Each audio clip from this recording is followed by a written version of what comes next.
Hello everyone, আমি সঞ্চিতাস ব্লগে তোমাদের অনেক অনেক ওয়েলকাম। তোমরা কেমন আছো? আশা করি তোমরা সবাই খুব ভালো আছো। আমি খুব ভালো আছি। চলে এসেছি নতুন একটা ভিডিও নিয়ে। তো অনেক দিন পরে তোমাদের সঙ্গে আর ভিডিও শেয়ার করছি। কাজে চাপের জন্য কোনো রকম ভিডিও শ্যুট করা হয় না, শেয়ারও করা হয় না। তো যাই হোক, আজকে একটা আমাদের ইনভিটেশন আছে। আমার একটা কাছের মানুষের রেজিস্ট্রি, তো আমরা সেখানেই যাব। আমাদের গ্রুপ সবাই যাবে। তো এখন বাজে পুরোপুরি একটা। আমি স্নান টান করে পুজো দিয়ে আমার সব কমপ্লিট। তো এখন আমি রেডি হব।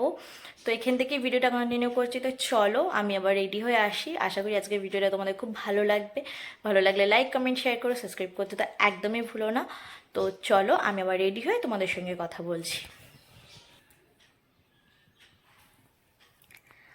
তো আমি দুটো শাড়ি সিলেক্ট করে রেখেছিলাম, এখন বুঝতে পারছি না যে কোনটা পরবো। তো প্রথমে ভেবেছিলাম এটাই পরবো, তো পরে দেখছি এটা অনেকদিন পরা হয় না। তো এবার দেখি, আমি আগে রেডি হয়ে নিই, তারপরে দেখবো যে আমাকে কোন শাড়িটাতে বেশি ভালো লাগছে। তো এই যে আমি এখনও রেডি হয়নি, এবার রেডি হব। তো চলো রেডি হয়ে আবার আসি, ততক্ষণ তোমরা সাথে থেকো। আমি সবাই রেডি হয়ে যাবো, সেই সময় প্রসেন এসে আমাকে ফ্লাওয়ার বুকেটা দিয়ে গেল। এটা হচ্ছে আমাদের গ্রুপের তরফ থেকে ওদের জন্য ছোট্ট একটা গিফট ছিল। একটা পুরো অরিজিনাল ফ্লাওয়ার দিয়ে করা, ফ্লাওয়ারগুলো খুবই সুন্দর লাগছিল। আর গোলাপগুলো তো পুরো এত ফ্রেশ, দেখে মনে হচ্ছিল আমি দুটো মাথায় ছিঁড়ে লাগিয়ে দিই। তো আর লাগাইনি, যাই হোক আমি এমনিই বলছিলাম। তো তারপরে আমরা রেডি হয়ে বেরিয়ে গেছিলাম। আমি আমার ফুল লুকটা শেয়ার করতে পারিনি, কারণ অনেকটাই লেট হয়ে গেছিলো, প্রায় 2:30 বেজে গেছিলো। ওরা বারবার ফোন করছিল আর সবাই চলেও এসেছিলো সেই জন্য। তো দেখো, কথা বলতে বলতে আমরা চলে এসেছি। আমরা সবাই গাড়ি নিয়েই গেছিলাম। তো গিয়ে দেখি এখানে ওরা ফটোশ্যুট করছিল, কাপল ফটোশ্যুট। আর আমরা গেছিলাম সবাই শাড়ি পরে, মানে মেয়েরা শাড়ি পরেছিলাম, ছেলেরা পাঞ্জাবি পরেছিলাম। এটার সাথে রিকোয়েস্ট ছিল, যেহেতু ও রেজিস্ট্রি, ও শাড়ি পরেছে, শুভ পাঞ্জাবি পরেছে, সেই জন্য। তো এই যে সাথীকে দেখতেই পাচ্ছ, পুগলু ওর কোলে উঠে বসে আছে। আর আমরা যাওয়ার সঙ্গে সঙ্গে ফটোশ্যুট শুরু হয়ে গেছিলো। আর এইখানে সবাই, মানে ছেলেরা পাঞ্জাবি পরেছিল, খালি সুমনদারটা আনফর্চুনেটলি শার্ট আর জিন্স হয়ে গেছিলো। তো যাই হোক, তারপর আমরা অনেক ফটো তুলেছিলাম, ফটোগুলো খুব সুন্দর এসেছিলো। তারপরে আমরা খেতে বসে গেছিলাম, কারণ ওদের রেজিস্ট্রি ছিল 5:30টার সময়। আমরা যেহেতু অনেকটা লেট করেই গেছিলাম, আমরা গিয়ে কটা ফটো তুলে খেতে বসে গেছিলাম। আর এই ভিডিওটার সাথে মামা করেছিল, সাথে পরে গ্রুপে দিয়েছিল, সেটা আমি আবার অ্যাড করে নিয়েছিলাম। তো খাওয়া দাওয়ার পরে আমরা সবাই মিলে গেছিলাম গোপডাঙ্গা চণ্ডীতলা ঘাটে একটু ফটোশ্যুটের জন্য, কারণ ওদের তো বললাম রেজিস্ট্রি অনেকটাই টাইম আছে, সেই জন্য বসে থেকে আর কী করবো। তো দেখতেই পাচ্ছি আমরা যাচ্ছি, এই যে পেছনে হবু স্বামী স্ত্রী, ওরা তো খুব খুশি।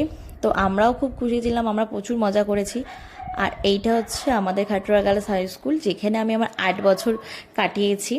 যারা গোবরডাঙ্গায় থাকো অনেকেই চেনো, স্কুলটা নাম করা স্কুল, অনেকে পড়েওছো। তো যাই হোক, কথা বলতে বলতে আমরা চণ্ডীতলা ঘাটের দিকে চলেও এসেছি। মানে এই জায়গাটা এত সুন্দর, যারা যারা এসেছো বা যারা যারা গোবরডাঙ্গায় থাকো তারা তো জানোই, আর যারা আসুনি একবার ঘুরে যাবে, ভালো লাগবে।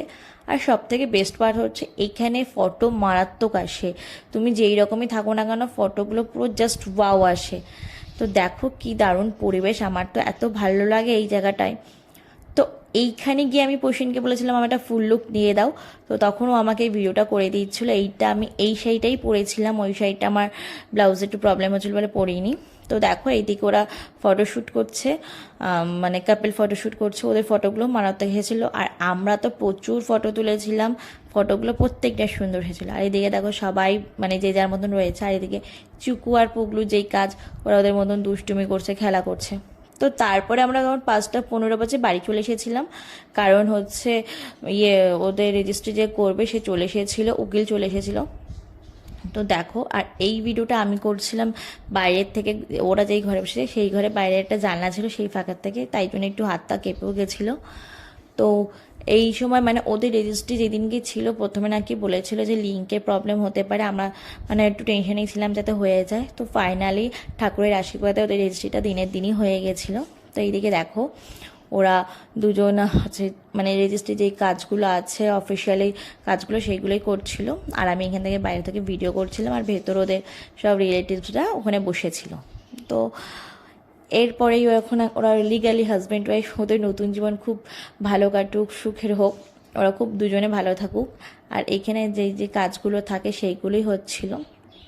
দেখতেই পাচ্ছ ভেতরে কত লোক, ভেতরে যাওয়ার কোনো উপায় ছিল না। আর দেখতেই পাচ্ছ ওদের কতটা, ওদের হাসিটা দেখে বুঝতেই পারছো ওরা কতটা খুশি, আমরা সবাই খুশি। আমাদের গ্রুপে আরও একজন বেড়ে গেল, যদি বড় আগের থেকেই ছিল, এখন আরও পাকাপাকিভাবে বেড়ে গেল, এখন একটু বেশি টাইম দিতে পারবে আমাদের, কারণ আগে সাথে টাইম দিতে পারতো না, বাড়ির একটা চাপ ছিল।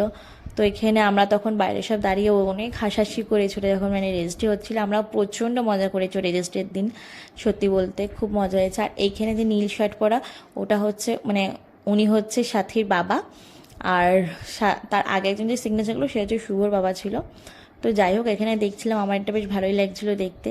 আর এখানে সাথী আমাকে আগে থেকে বলেই দিয়েছিল যে যখন আমার রেজিস্ট্রি সিগনেচার হবে তোমরা কিন্তু যেইখান থেকে থাকবে একটা সুন্দর ভিডিও করে দেবে, সেইটাও পরে মানে এডিট করবে। তো যাই হোক, আমি ওকে ভিডিওটা করে দিয়েছিলাম। আর এই সময় ও দিদা কান্না করছিল, আমার ওই জায়গাটা দেখে একটু ইমোশন হয়ে গেছিলাম, কারণ যতই হোক একমাত্র নাতনি তো, জানি বাড়ির কাছাকাছি বিয়ে হচ্ছে তবুও। তো যাই হোক, এখানে হচ্ছে অনেক মানে ফর্মালিটি থাকে এই রেজিস্টার অফিসিয়ালে, ইয়েগুলোতে দেখলাম তো অনেকক্ষণই হয়েছিল। তো তারপরে ফাইনালি যখন রেজিস্ট্রি হয়ে গেল তখন আমাদের সন্ধ্যাবেলায় কিছু টিফিন দিয়েছিল আমাদের, যদিও বা খাওয়ার কোনো জায়গা ছিল না, তবুও কষ্ট করে খেয়েছিলাম, পোষণকে দেখে বোঝা যাচ্ছে। তো তারপর আমরা বাড়ি ঠাড়ি চলে এসে একটু রেস্ট নিয়ে গেছিলাম স্টেশনে, পোষণের একটা জামা বানাতে দিতে, জামা শার্ট বানাতে দিতে। পিসটা অনেক দিন ধরেই ছিল, তো তখন মানে বললাম যে চলো তাহলে একবারে বানিয়ে দিই, তাই বানাতে গেছিলাম। তো এখানে ওর মাপ নেওয়া হচ্ছে, তারপরে আমি গেছিলাম একটু স্টেশনে, আমারও কিছু কাজ ছিল, কিছু কেনাকাটি ছিল সেইগুলো। আর এই টেলার্সে যে দোকানটা দেখছো সেটা হচ্ছে আমাদের বাড়ির একদম কাছেই, ও এখান থেকেই বানায় যদি কখনো কিছু বানায়, আর আমাদের বাড়ির থেকেও এখানে বানায়। তো স্টেশনে গিয়ে আমি কিছু কাজ মিটিয়ে বাড়ি চলে এসেছিলাম, তারপরে কোনো রকম কোনো ভিডিও করা হয়নি। হ্যালো এভরিওয়ান, এখন বাজে 3:30। তো তোমরা তো কালকে দেখলে আমরা সাথে রেজিস্ট্রিতে গিয়েছিলাম, অনেক মজা করেছি, রেজিস্ট্রিটা শেষ পর্যন্ত আমরা ছিলাম, এসে আবার কোথায় কোথায় গিয়েছিলাম সেটাও তোমাদের সঙ্গে দেখালাম। তো তারপরে ভিডিওটা কন্টিনিউ করা হয়নি, তো এখন এডিট করব। এখন হট করে মনে পড়েছে যে আমার ভিডিও শেষ করা হয়নি, তো এখন তোমাদের সাথে আমি শেষে কথা বলছি। তো যাই হোক, আমার ভিডিওটা যদি তোমাদের ভালো লাগে তবে লাইক কমেন্ট শেয়ার করবে, সাবস্ক্রাইব করতে একদমই ভুলবে না। নতুন ভিডিও আসে খুব তাড়াতাড়ি, ততক্ষণ তোমরা সুস্থ থাকো, সাবধানে থাকো, ভালো থাকো, টাটা।